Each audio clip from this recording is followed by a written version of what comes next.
ለአሰልጣኝ ሚኬል አርቴታ ሐውልት ሊቆምለት ይገባል እያሉ በርካታ የቀድሞ ተጫዋቾች እየተናገሩ ይገኛሉ። አንዳንዶች ደግሞ ቆይ የለም ከሱ በፊት መጀመሪያ ዋንጫው መምጣት አለበት እያሉ ነው የሚገኙት።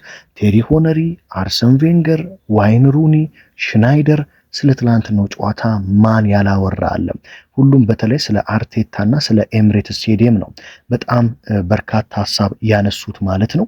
ምንድን ያሉት የሚለውን እያንዳንዱን ሀሳብ አነሳለሁ። እንደዚሁም ደግሞ መድፈኞቹ አርሰናሎች የአውሮፓ ሻምፒዮንስ ሊግ ዋንጫን መብላት ይገባቸዋል እያሉ ነው የሚገኙት በርካታ ሰዎች ማለት ነው። በነገራችን ላይ እንደተለመደው ቪዲዮን ከመጀመራችሁ በፊት ላይክ ማድረግ፣ ሰብስክራይብ ማድረግ አይረሳም። የምንጀምረው እንግዲህ ከዋይን ሩኒ ንግግር ነው። እንግዲህ ዋይን ሩኒ አሁን እኔም የአርሰናል ደጋፊ ወይም ደግሞ የአርሰናል የቀድሞ ተጫዋች እየመሰለኝ መጥቷል። ምክንያቱም ሁልጊዜ ስለ አርሰናል በጣም ጥሩ ፖዘቲቭ የሆነ የአርቴታ ደጋፊ እንደሆነ ይታወቃል። ቀንደኛ ደጋፊ ነው በነገራችን ላይ ዋይን ሩኒ የአርቴታ ማለት ነው። ትላንትና ከተጠናቀቀ በኋላ ታዲያ አንድ አስገራሚ ንግግር አድርጎ ነበር። ዋይን ሩኒ ምን ሲል የተናገረው? የመጀመሪያው ነገር ኤምሬት ስቴዲየም ከመቼ ጀምሮ ነው እንደዚህ የሆነው?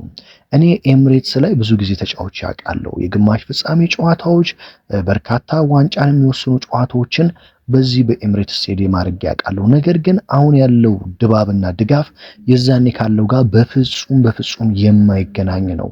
አሁን የኤምሬት የአርሰናል ስቴዲየም በፕሪሚየር ሊጉ ከሚገኙ እንደዚሁም በአውሮፓ ከሚገኙ እጅግ በጣም አደገኛና አስፈሪ ለተጋጣሚ ቡድኖች አስቸጋሪ ስቴዲየም ያለም አይመስለኝም አንዱ አድርጎታል አርቴታ። ለዚህ ደግሞ ትልቅ ምስጋና የሚሰጠው አሰልጣኝ ሚኬል አርቴታና የሱ አብሮ የሚሰሩት ቦርድና ስታፍ አባላት ናቸው ሲል ዋይን ሩኒ ተናግሯል። በነገራችን ላይ እንደምታውቁት የአርሰናል ስቴዲየም በፊት ምን እንደሚባል ታውቃላችሁ? በዌንገር ጊዜ በተለይ የአርሰናል ስቴዲየም ላይብረሪ ነው የሚባለው። ምክንያቱም ጸጥ ረጭ ያለ ስቴዲየም ስለሆነ ነው። ደጋፊው አይጨፍርም።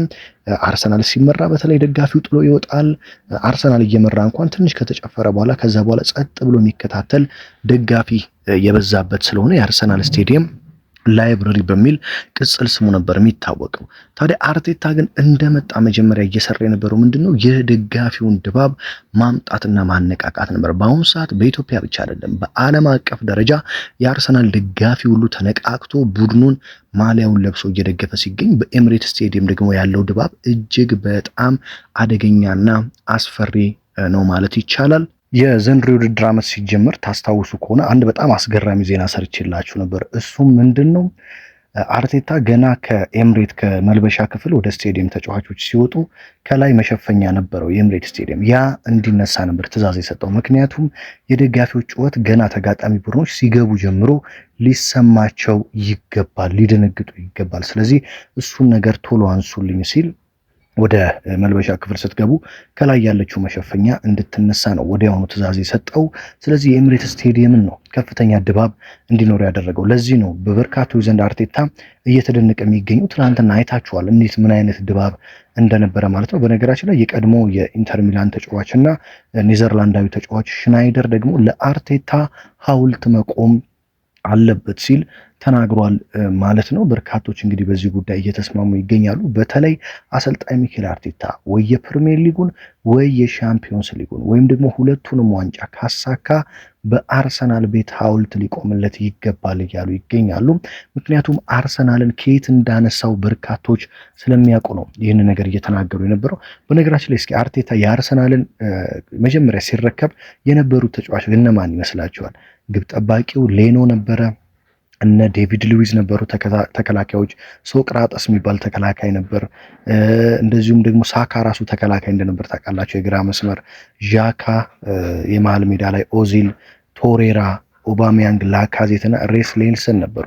አርቴታ አርሰናልን ሲረከብ የነበሩት ተጫዋቾች ማለት ነው። አርቴታ ታዲያ ከዚህ ሁሉ ተጫዋቾች አሁን የቀረው ቡካዮ ሳካ ብቻ ነው። እሱንም ከተከላካይ አምጥቶ እንዴት የቀይ መስመር አጥቂ እንዳደረገው ተመልክታችኋል። በተለይ በነ ሶቅራጠስ በነ ዴቪድ ሉዊዝ ይመራ የነበረው በጣም ደካማ የተከላካይ ስፍራ አሁን በአውሮፓ እጅግ አስፈሪው የተከላካይ ክፍል እንዲሆን እንዳደረገው ተመልክታችኋል ማለት ነው። ስለዚህ ለአሰልጣኝ ሚኬል አርቴታ እውነትም ዋንጫዎችን የሚያሳካ ከሆነ አሁንም ገና ነው በእርግጥ ምክንያቱም ዊሊያም ሳሊባ ትላንትና በጣም ምርጥ ነገር ነው የተናገረው ከጨዋታው በኋላ አሁን 4 የፍጻሜ ጨዋታዎች ይቀሩናል፣ ምንም የተጠናቀቀ ነገር የለም፣ 3 በፕሪሚየር ሊግ፣ 1 በሻምፒዮንስ ሊግ፣ እነሱን ማሸነፍ አለብን፣ እነሱን እንደምናሸንፍ ደግሞ እርግጠኛ ነኝ፣ የዛኔ ሁሉም የቤት ስራ ይጠናቀቃል ሲል የተናገረው ከልቡ ነው ማለት ነው። ምክንያቱም እነዚህን ጨዋታዎች ካሸነፈ አርሰናል ፕሪሚየር ሊግን ከ22 ዓመት በኋላ ሻምፒዮንስ ሊግን ለመጀመሪያ ጊዜ ማሳካት ይችላል ማለት ነው። ስለዚህ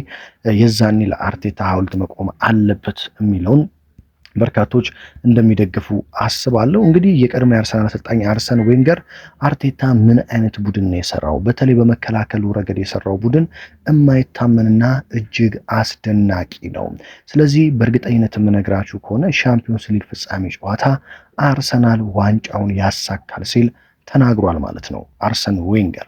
ሌላኛው የቀድሞ የአርሰናል ተጫዋች ቴሪ ሆነሪ ደግሞ አርሰናል በሻምፒዮንስ ሊግ ቀድሞ ግብ ካስቆጠረ ይቆጠርበታል የሚል እምነት የለኝም፣ ስለዚህ አርሰናል ቀድሞ ካስቆጠረ ጨዋታው ተጠናቋል ሲል ሆነሪ ተናግሯል ማለት ነው። አሁንም ለአርቴታ መናገር የምፈልገው አንድ ነገር እባክህ ይህንን ዋንጫ አምጣልን፣ ከቻልክ ሁለቱንም ዋንጫ አምጣልን ሲል ተናግሯል ማለት ነው። እንግዲህ አርሰናል ለመጨረሻ ጊዜ ወደ ሻምፒዮንስ ሊግ ፍጻሜ ሲያልፍ 14 ቁጥር ለባሹ ሄነሪ ነበር፣ አሁን ደግሞ ቪክተር ዮኬሬሽ ነው። 7 ቁጥሩ ፔሬዝ ነበረ፣ አሁን ቡካዮ ሳካ ነው። ሉምበርግ ነበር 8 ቁጥር፣ አሁን ኦዴጋርድ ነው። ሌማን ነበር የአርሰናል ግብ ጠባቂ 1 ቁጥር፣ አሁን ደግሞ ዴቪድ ራያ ነው ማለት ነው። ስለዚህ መድፈኞቹ አርሰናሎች በእነዚህ ተጫዋቾች ዋንጫውን ያሳካሉ እያሉ በርካቶች እየተናገሩ ነው የሚገኙት። እንግዲህ እዚህ ጋር አንድ በጣም አስገራሚ የመጨረሻ ቁጥራዊ መረጃ ልንገራችሁ። እሱ ምንድነው? ማንቸስተር ዩናይትድ ዘንድሮ ከተጫወተው ጨዋታ በላይ አርሰናል ያሸነፈው የጨዋታ ቁጥር ይበልጣል።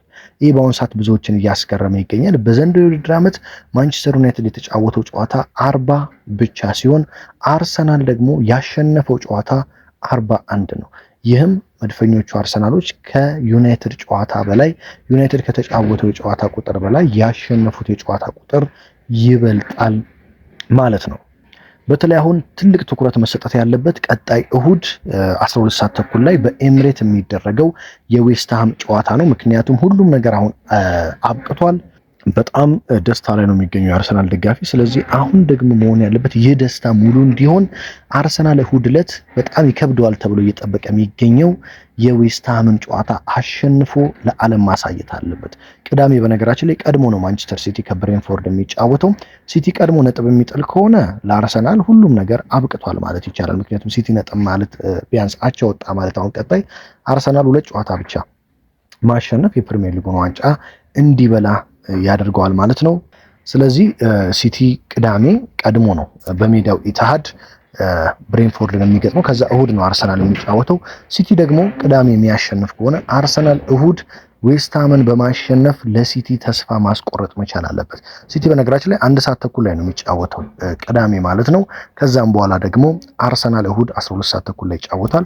አርሰናል በተለይ ይህንን ወራጅ ቀጠና ላለመግባት የሚታገለውን ዌስትሃምን ድል ማድረግ የሚችል ከሆነ ከሜዳው ውጪ ቀጣይ በርንሌይ ስለሆነ በደንብ ያሸንፋል ብዬ ተስፋ አደርጋለሁ 100%። የመጨረሻውን ጨዋታ በጉጉት እንጠብቅ ያደርገናል። ስለዚህ የአርሰናል ደጋፊዎች ደስታ በደንብ ሙሉ እንዲሆን የእሁዱ ጨዋታ በጉጉት የሚጠበቅ ነው።